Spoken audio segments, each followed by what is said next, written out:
నమస్తే, welcome to I news. నేను Sonia. China ఆర్థిక వ్యవస్థ మళ్లీ గాడిలో పడుతోంది. ఇటీవల ముగిసిన లూనార్ న్యూ ఇయర్ సెలవులు చైనా వినియోగదారుల కొనుగోలు శక్తిని ప్రపంచానికి చాటి చెప్పాయి. పర్యాటక రంగం నుంచి రిటైల్ విక్రయాల వరకు అన్నింటా రికార్డు స్థాయి వృద్ధి నమోదైంది. చైనా ప్రభుత్వం చేపట్టిన ఉద్దీపన చర్యలు ఫలిస్తున్నాయా? ఈ సెలవుల సీజన్ చైనా మార్కెట్లో ఎలాంటి మార్పులు తెచ్చిందో ఇప్పుడు చూద్దాం. చైనాలో వినియోగదారులు మళ్లీ బయటకొస్తున్నారు. 2026 లూనార్ న్యూ ఇయర్ సెలవుల డేటా చూస్తుంటే పర్యాటక రంగంలో డిమాండ్ గతంలో ఎన్నడూ లేని విధంగా రికార్డు స్థాయికి చేరినట్లు కనిపిస్తోంది.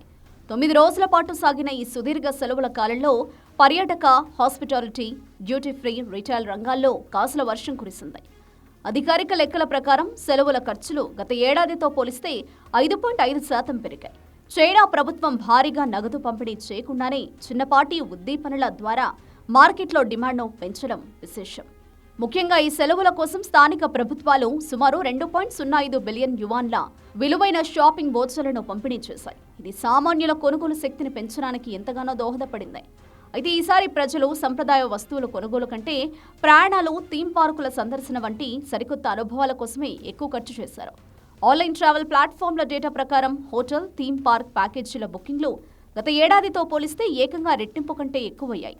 అధికారులు ఈ ఏడాది అధికారిక సెలవులను ఒకరోజు పొడిగించడమే కాకుండా చాలా మంది ప్రజలు తమ వ్యక్తిగత సెలవులను కూడా జోడించడంతో ఈ వృద్ధి సాధ్యమైంది. అయితే ఈ రికవరీ అన్ని రంగాల్లోనూ ఒకేలా లేదు. రిటైల్ విక్రయాల్లో ఇంకా కొన్ని చోట్ల హెచ్చుతగ్గులు కనిపిస్తూనే ఉన్నాయి.